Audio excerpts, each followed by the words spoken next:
Blue Lock second season ending closing at the end of the U20 game, and with the third selection already being greenlit, many fans are actually very upset that the anime failed to adapt the mini arc that followed. It left people wondering if, like the Shido game, 8-Bit was planning on skipping it altogether. And while the arc isn't necessarily the most important to the story, it's one of those chill and wholesome moments in the series where the players aren't stressing over their careers or calling people slurs. But I do think that people are overreacting a little bit, and not only do I think that 8-Bit will be adapting the Blue Lock Day Off arc, but I have an idea as to how 8-Bit could adapt the rest of the series going into the new Egoist League. So in today's video, I'll be explaining just how they're going to do that. Keep in mind though that everything I say in this video is not a confirmed timeline for the series and the anime going forward. Before getting into the video though, I want to leave a spoiler warning for the current chapters of the Blue Lock manga, and if you aren't caught up to the latest releases, I was just clicking off this video now if you wish to not be spoiled. I also have a Discord server called the New Egoist Geeks, which you should totally join. The link to that is down below. Now the first thing I think I should address is the Blue Lock Day Off arc, because it seems that a lot of people were up in arms or confused as to why 8-Bit didn't adapt it. So for those of you who are anime only, allow me to explain. The Blue Lock Day Off arc is this 3-chapter mini arc that follows the Blue Lockers after the U20 game,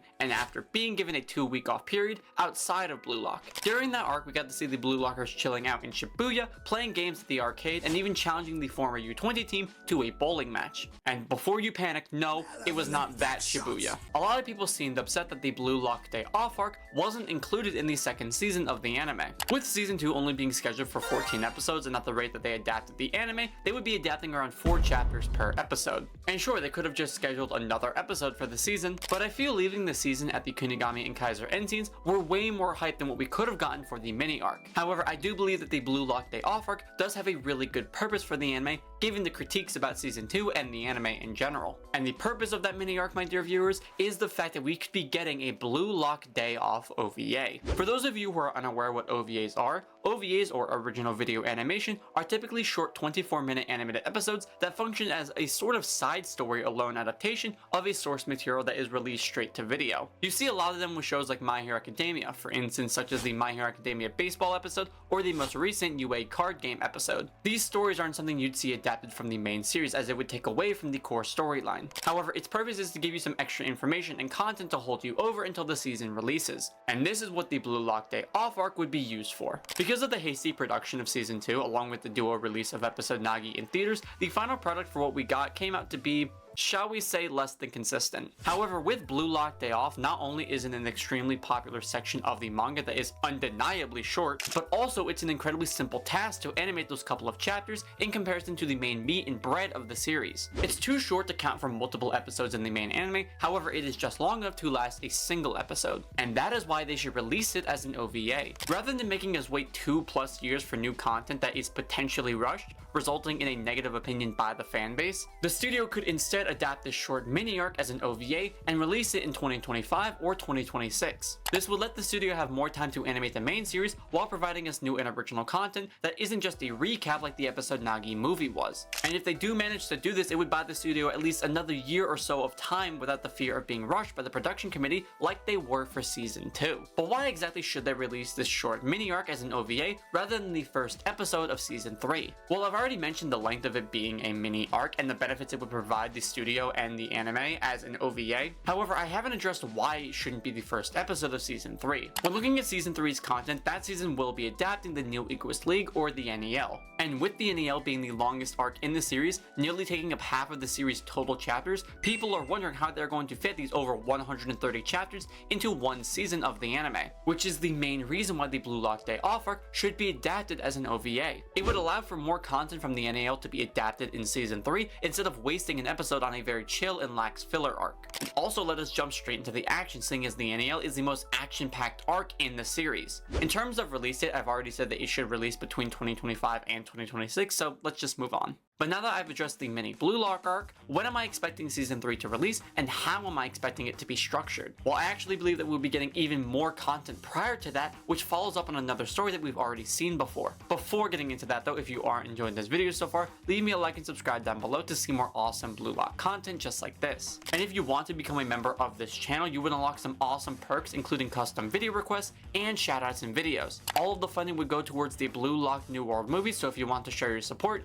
become a member. whatever. Now, if the Blue Lock Day Off arc airs in 2025 or 2026 as an OVA, I'd like to see something follow up in 2026 or 2027. That being a second Blue Lock movie, which would follow and adapt the rest of the Episode Nagi manga, aka Episode Nagi Part 2. Now hear me out, because I do understand your frustration and disapproval of this, but it does kinda make sense. As someone whose most popular video was shitting on the Episode Nagi movie, I should be the last person to say anything about getting a second one. However, with how Blue Lock Season 2 was adapted and very large concerns, an Episode Nagi Part 2 movie seems very, very likely. If Episode Nagi was set to debut a second movie or a Part 2, they would be adapting 4 games in that movie. The 3v3 against Haragi's team, the 4v4 against Karasu and Atoya, the match against the World 5, and the 2v2 match against Shido from Ryo's perspective. But why exactly should Episode Nagi get another movie, considering how poorly the first one was received by the community? Well, with the Blue Lock Episode Nagi manga reaching a conclusion to the 4v4 game next month, and because we are likely going to be getting the World 5 match soon after, we would be getting all original content for this follow-up movie. Unlike the first movie that was essentially treated as a recap movie, this would be all original content that we haven't seen in the anime yet. This is further proven and justified by the lack of the Kunigami and Ryo vs Shido game in the second season of the anime,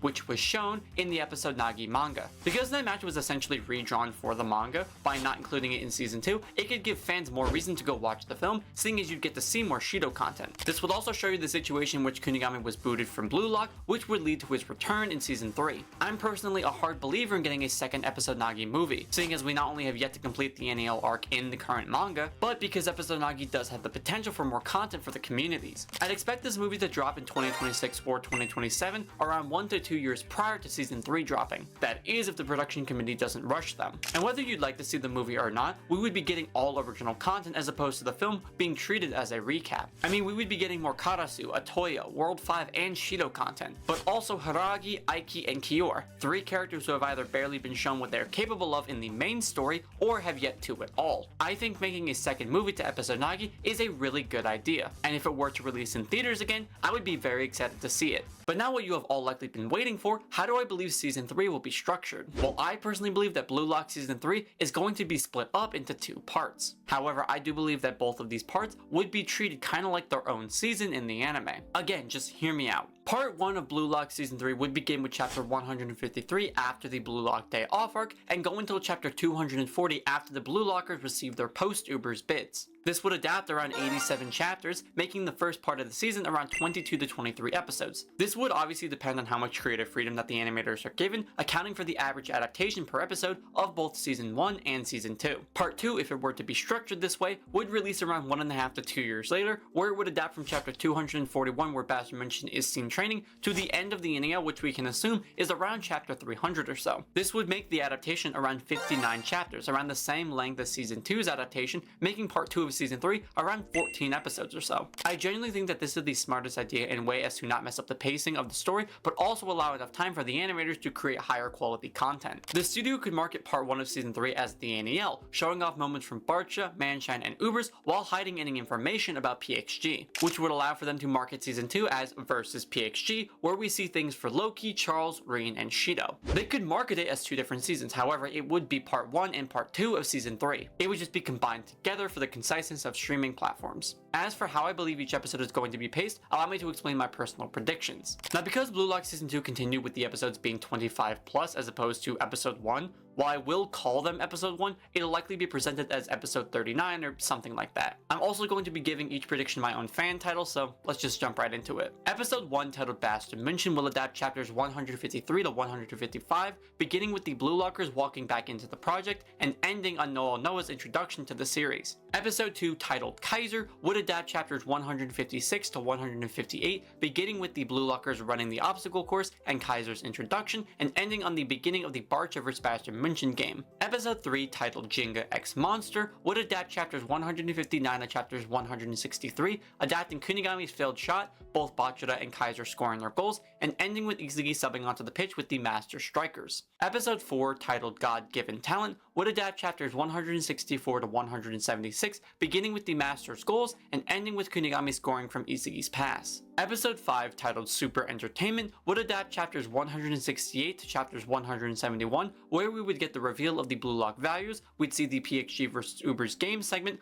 and we would end with Yukimiya's declaration to Isagi in the locker room. Episode 6, titled Manshan City, would adapt chapters 172 to 174. It would begin with Yukimiya's backstory and end after Gagamaru's block from Ryo's copied shot. Episode 7, titled 44 Panther Snipe, would adapt chapters 175 to 178. It would begin with Chigati's plays and goal and end with Nagi's zero reset turn. Episode 8, titled Big Bang Piece, would adapt chapters 179 to 182. It would begin with Nagi and Nagi's combo play, ending with Isagi understanding and consciously awakening Metavision. Episode 9, titled Rebirth, would adapt chapters 183 to 186. It would begin with Isagi and Kurana breaking down the middle of the pitch, we would see Kunigami's jumping volley goal, and it would end with Nagi asking for Ryo's help. Episode 10, titled Revolutionary, would adapt chapters 187 to 190 and half of 191. It would begin with Ryo and Nagi working together again, we would have Nagi score his 5-stage fake volley, and it would end with Nagi's death aura fading away. Episode 11, titled Worlds Number 2, would adapt the rest of chapter 191, as well as 192 to 196. It would begin with the Master subbing onto the pitch, and end with Yukimiya's shot being blocked by Chris Prince. Episode 12, titled Protagonist Feeling, would adapt chapters 197 to chapter 200. It would begin with Ego's explanation of Nagi's goal, and it would end with Ego watching the field with Yukimiya and Isagi as the central focus. Episode 13, titled Sword Screw, would adapt chapters 201 to 204. It would begin with Isagi, Kurana, and Noah pushing up the field. We would have Yukimiya win the game with his Sword Screw goal, and we would have the Manshan City bid values be revealed, with Bado being worth 100 million yen. Episode 14, titled 100%, would adapt chapters 205 to 208. It would begin with Isagi's interview after the Manshan game, we would get Hiyori's backstory, we'd get the Ryo and Nagi moment after the Manshan game, and it would end with Isagi coming to Kunigami for help. Episode 15, titled Ace Eater, would adapt chapters 209 to 212. It would begin with the team selection against Ubers, we would get Lorenzo's introduction and link up with Bado, and it would end with Isagi's left-footed goal. Episode 16, titled Successor, would adapt chapters 213 to 215. It would begin with the Egoist 4 backstory, and it would end with Snuffy asking Bado to become his successor in their backstory. Episode 17, titled Predator, would adapt chapters 216 to 219. It would begin by completing the Snuffy and Bado backstory, with Bado scoring with his stealth kill shot. We would get the breakdown of Predator along with the Nico Metavision reveal, and the episode would end with Aiku pressing Isagi, with Yukimiya appearing to assist him. Episode 18, titled Design, would adapt chapters 220 to chapter 222. It would begin with Kaiser's bicycle kick against Ubers, and the Master Strikers in Snuffy and Noah coming onto the pitch. We'd see Snuffy's Metavision as well as him direct and assist Ubers, with the episode ending as the ball drops directly towards him. Episode 19, titled Simple Job, would adapt chapters 223 to chapter 226. It would begin with Isagi asking Raichi to man mark Snuffy, we would see Gagamaru block the stealth kill shot, we'd see Snuffy intercept Isagi's pass, and Bado submit his resignation to work with Snuffy. Episode 20, titled Underdog, would adapt chapters 227 to 230. The episode would begin with Snuffy seeing his old friend in Bado, along with him scoring his double nutmeg goal. The Master Strikers would sub off the pitch, with Snuffy retracting his retirement, and the episode would end with Hiyori subbing onto the pitch for Noah. Episode 21, titled Expectations, would adapt chapter 231 to chapter 235. It would begin with Isagi explaining Metavision and the game plan to Hiyori. We'd get Hiyori intercepting the pass to Bado, as well as the Isagi and Kaiser double shot. We would get to see Hiyori awaken Metavision, and the episode would end with Hiyori shooting and being blocked by Sendo, where Isagi would understand the last piece needed to win. Episode 22, titled Center of the World, would adapt chapters 236 to chapter 240. It would begin with Isagi telling Hiyori to move by reflex. We would get the Isagi x Hiyori goal winning them the game against Ubers. We would get the dialogue of Hiyori's new ego, and we would get the small section of PXG vs Manshan City. We would see Nagi and Rin talk after their game, along with seeing the post-Ubers bid values. The episode would end with Rin, Isagi, and Kaiser being the central focus in preparation for the final game. And this is where I believe part 1 of season 3 would end off, with there being 22 episodes in part 1. Now part 2 of season 3 is actually a little bit difficult to plan out. This is because we haven't actually finished the NEL just yet. However, this again is just my prediction. Like part 1, I'm going to be giving the episodes titles because why not? It's fun. Episode 23, or Episode 1 of Part 2, would be titled Wizard and Blue Rose, and would adapt chapters 241 to chapter 244. It would begin with the Bastard team training and Isagi's advice to Igiguri. We would go through the entire Kaiser and Ness backstory, and the episode would end with Charles' introduction in the PXG vs. Barcha game. Episode 24, titled Originality, would adapt chapters 245 to chapter 248. The episode would begin with the snip of the Manshine vs. Ubers game. We'd get the reveal of the new values prior to the PXG game, as well as the Nagi and Ryo dialogue. We'd get the reveal of Ray Dark, with the episode ending with the PXG Ambassador München game kicking off. Episode 25, titled VIP Seat, would adapt chapters 249 to 252. The episode would begin with all of the players duking it out on the field. We'd see Rin stop the Kaiser impact thanks to Nanase and Karasu, as well as get the reveal of Nanase's ambidexterity. Rin would shoot with Kaiser, Isagi, and Hiyori all teaming up to stop him, and the episode would end with Charles and Shido linking up, with Shido scoring his Dragon Header goal. Episode 26, titled Contradict the Contrary, would adapt chapters 253 to chapter 257. The episode would begin with Hiyori and Isagi's breakdown of Shido's goal. We'd get to see Kunigami begin to man-mark Shido, along with Hiyori blocking Charles' pass to Shido. We'd get Hiyori's alley cross to Isagi, with the episode ending with the reveal of Isagi's twin gun volley, bringing Bastard München back to a tie. Episode 27, titled Challenging Impossibility, would adapt chapters 258 to chapter 260. The episode would begin with the breakdown of Isagi's goal and Corona subbing onto the pitch. We'd see Kaiser fail the Magnus impact, and we begin the Kaiser backstory. The episode would end with Ray Dark appearing at the jail to free Kaiser. Episode 28, titled Malice, would adapt chapters 261 to chapter 263.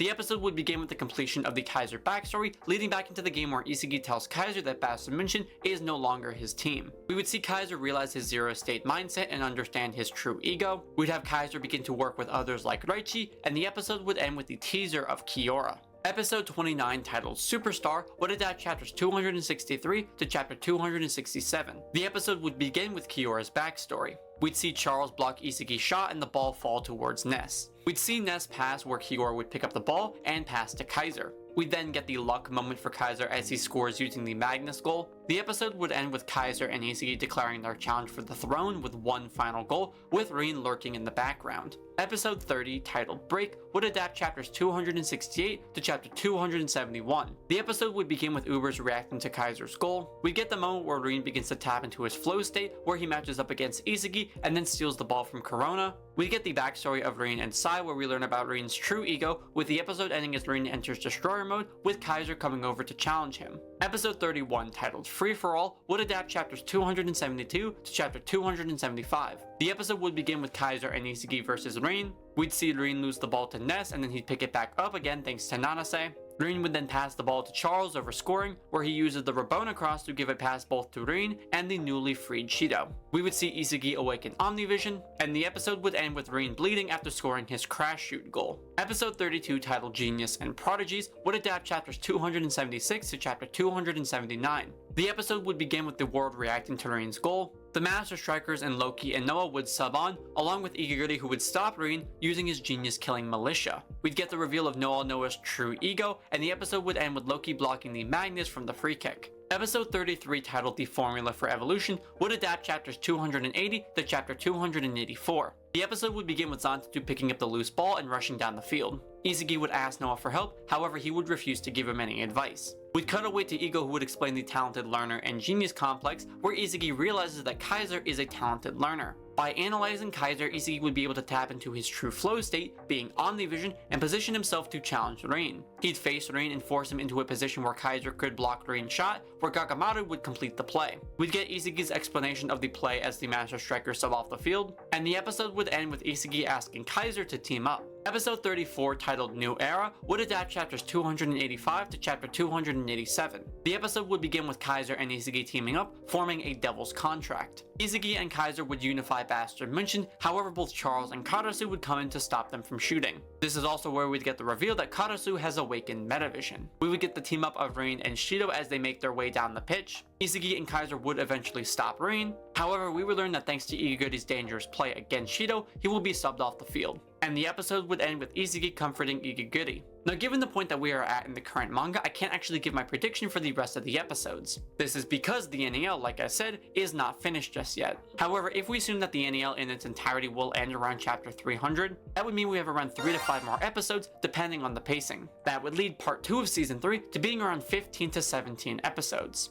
meaning in total season 3 would have around 37 to 40 episodes in its entirety. That was simply just my prediction as to how the Blue Lock anime is going to be paced and treated in the next couple of years. Keep in mind, everything I said in this video is simply just my prediction and not a confirmed solid timeline for the series moving forward. You are free to disagree with my prediction on this as well as have your own. But aside from that, I hope you guys did enjoy this video and will continue to enjoy it in the future. I also want to leave a final reminder to you guys to become a member and join the Discord, as both are ways to help support the Blue Lock New World movie as we continue its production. As for the question of the video though, when do you believe that Blue Lock Season 3 will be released? Leave me your thoughts down below in the comment section. And like always, thank you all for watching, like and subscribe to see more awesome Blue Lock content just like this.